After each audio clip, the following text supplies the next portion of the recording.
On voulait aussi vous parler du coup, on parle souvent quand il y a des rencontres entre élus, cuisiniers, gestionnaires, des freins que eux peuvent rencontrer pour s'approvisionner en produits bio, donc quels leviers mettre en place.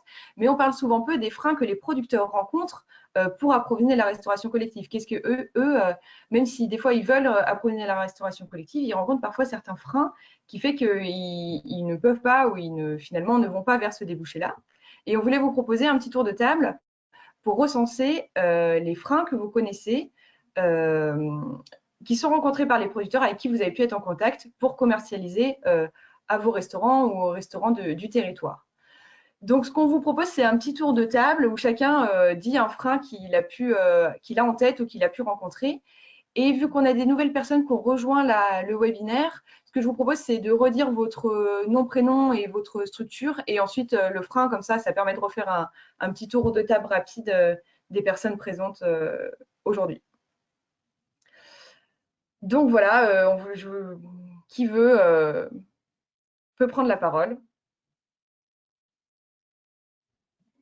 Donc un frein rencontré par un producteur pour approvisionner la restauration collective. Je peux commencer si vous voulez. Hop, je vais mettre la caméra. Un frein, du coup, ça peut être les problèmes de quantité, enfin de prévoir les commandes. Okay. Ils n'ont pas forcément la quantité au moment où c'est demandé. Les volumes. Et Eline, si tu peux te représenter du coup pour les nouvelles personnes. Ah, désolée, ouais. Du coup, Eline Copin, chargée de mission pour le projet alimentaire territorial des Combrailles. Ok, merci. Est-ce que quelqu'un d'autre a une autre idée? Je peux compléter à notre niveau, on a la logistique. Effectivement, on a une logistique qui est organisée sur certains jours et la restauration collective, ça peut en être une autre ou elle peut être à une fréquence plus irrégulière avec des commandes anticipées. Ce qui fait qu'anticiper aussi des commandes, c'est pas toujours évident pour que voilà, les producteurs sachent qu'à cette date-là, il y aura exactement telle production. Et à contrario, une absence d'anticipation sur le long terme ne permet pas de pouvoir mettre en terre voilà, la production là seulement dans les temps.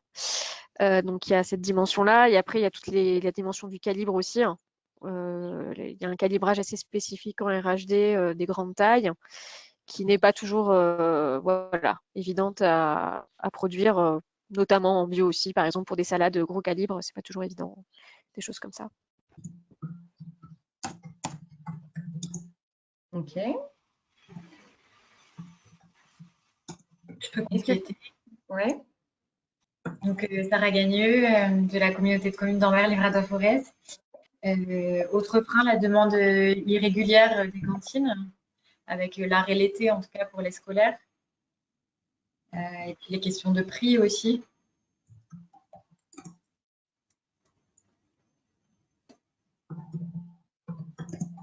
Ouais, ok, merci. Est-ce qu'il y en a qui ont d'autres idées?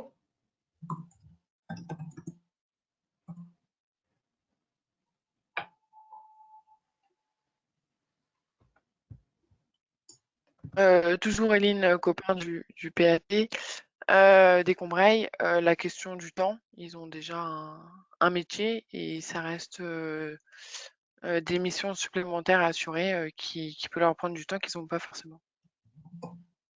Oui, tout à fait.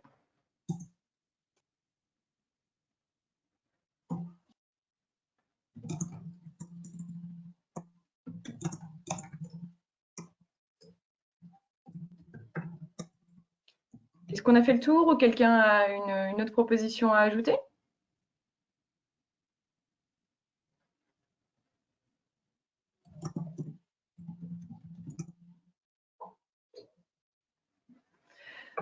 Ok, bah, si vous n'avez pas d'autres idées, on a fait un bon tour des principaux freins que peuvent rencontrer les producteurs. Nous, on avait aussi de notre côté fait Ah oui, alors on a du coup, on a Cyril Minga, responsable de la cuisine centrale de la ville de Pont-du-Château, qui nous a rejoint. Et c'était pour se présenter. Et il nous dit que du coup, ils ont 900 repas. Le bio est intégré depuis 4 ans dans la collectivité. Et ils travaillent en marché public avec un lot bio et un Auvergne Bio. Ok, ben, merci Cyril, bienvenue dans le webinaire.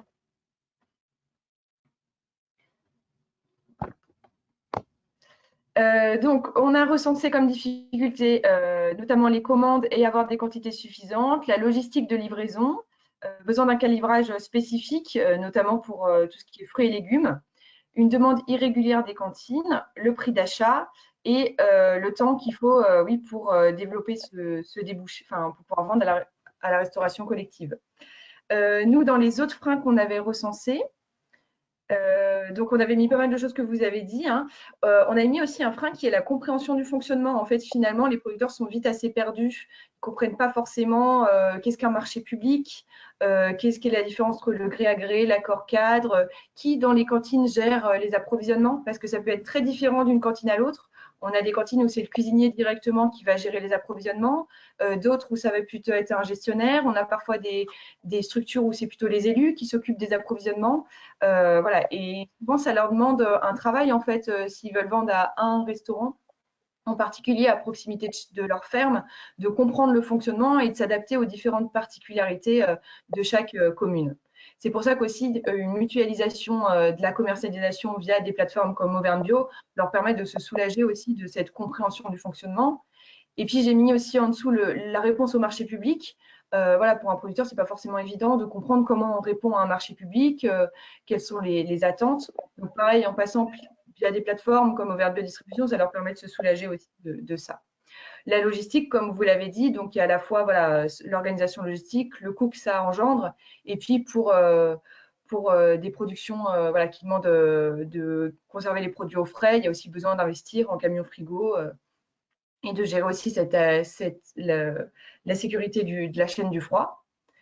La planification, on a aussi voilà, pas mal de retours de producteurs. Voilà, ils se sont mis d'accord avec une collectivité sur le fait qu'ils vont travailler avec elle, mais finalement, ce n'est pas toujours très bien organisé sur quelle quantité la collectivité va prendre, sur quelle période de l'année. Et du coup, des fois, voilà, ça demande un vrai travail de planification avec les cuisiniers gestionnaires pour que la cantine soit à la fois sûre de pouvoir être approvisionnée par le producteur et que le producteur puisse être sûr si il prévoit des produits pour le restaurant que le restaurant va lui acheter. Voilà, les quantités demandées, comme vous l'avez dit, où souvent c'est soit trop faible, soit trop important pour le producteur. Et puis le prix de vente, voilà, souvent on peut avoir, surtout sur des petites cantines, des producteurs qui vont s'engager qui vont se mettre d'accord avec la collectivité pour leur vendre. Et puis finalement, le prix de vente est quand même bien en dessous de ce qu'ils peuvent vendre sur une AMAP ou un marché. Et ils vont prioriser la vente directe et un peu délaisser le restaurant. Donc voilà, ça par exemple, dans les accompagnements qu'on fait aux producteurs, c'est vraiment, on les accompagne vraiment sur cette régularité-là, sur l'engagement et sur s'ils veulent vendre à la restauration collective, il faut qu'ils aient en tête que voilà, le prix peut être un peu plus faible que sur un marché ou une AMAP, mais par contre, voilà, s'ils sont engagés auprès d'une collectivité, il faut qu'ils assurent les volumes qu'ils ont prévus. Et pareil, par contre, que la collectivité s'engage aussi. Donc après, en fonction de la relation qu'il y a entre une commune ou le producteur, ça peut être, si c'est en gré à gré, ça peut être juste par des accords oraux, ou sinon, nous, on peut conseiller aussi de faire des accords écrits. Et puis voilà, comme on l'avait mis aussi, le fait qu'il y a l'irrégularité dans les restaurants avec notamment les vacances scolaires qui font qu'à ce moment-là, soit les quantités sont plus faibles, soit il y a carrément le restaurant qui ferme sur les vacances. Voilà, c'était pour vous faire un petit point sur les principales difficultés que peuvent rencontrer les producteurs bio. Est-ce que c'est possible de revenir justement sur cette question du calibrage? Parce que je ne savais pas du tout qu'il y avait cette contrainte justement de calibre pour les produits, pour la Restau'co en particulier. C'est quelque chose Oui, je pense qu'Ingrid pourra en parler mieux que moi par rapport aux légumes. En fruits et légumes, on a des calibres qui sont demandés, mais c'est aussi le cas pour d'autres produits. Par exemple, pour des fromages, c'est vrai que les restaurants demandent des fromages qui vont être facilement coupables en parts égales. Du coup, il peut y avoir des formats plus ou moins gros en fonction du type de restaurant. Et là, voilà, le calibre est important. Et puis pareil pour les fruits et légumes. Ah oui, Ingrid, tu compléteras, mais voilà, il y a besoin de calibres qui sont assez homogènes pour la préparation des repas. On avait par exemple le cas d'un producteur, d'un restaurant qui avait prévu des tomates farcies et en fait, il avait été livré par le producteur en tomates de taille vraiment très variable. Et du coup, ça a été très compliqué pour lui de faire des parts parce qu'il voulait. Enfin, il avait l'habitude d'avoir plutôt des tomates toutes très bien calibrées de la même dimension pour faire une part par tomate. Et là, avec voilà, ce calibre différent, il a été un peu embêté, il a dû revoir son menu. Et donc, il y a besoin à la fois d'une vraie compréhension entre le cuisinier et les producteurs pour qu'ils se mettent d'accord sur des calibres. Et après, voilà, que les producteurs ils respectent ce calibrage, mais aussi par exemple, que le cuisinier, il s'adapte aussi, s'il veut travailler avec des producteurs locaux, il s'adapte à ce qui est possible de faire en local, parce que souvent, ils ont été habitués à un calibrage très, très exigeant, qui vient plutôt du forme de l'agro-industrie, qu'aujourd'hui, les producteurs locaux ne peuvent pas faire et surtout ne souhaitent pas revenir sur des calibrages aussi restrictifs. Je ne sais pas, Ingrid, si tu veux compléter aussi.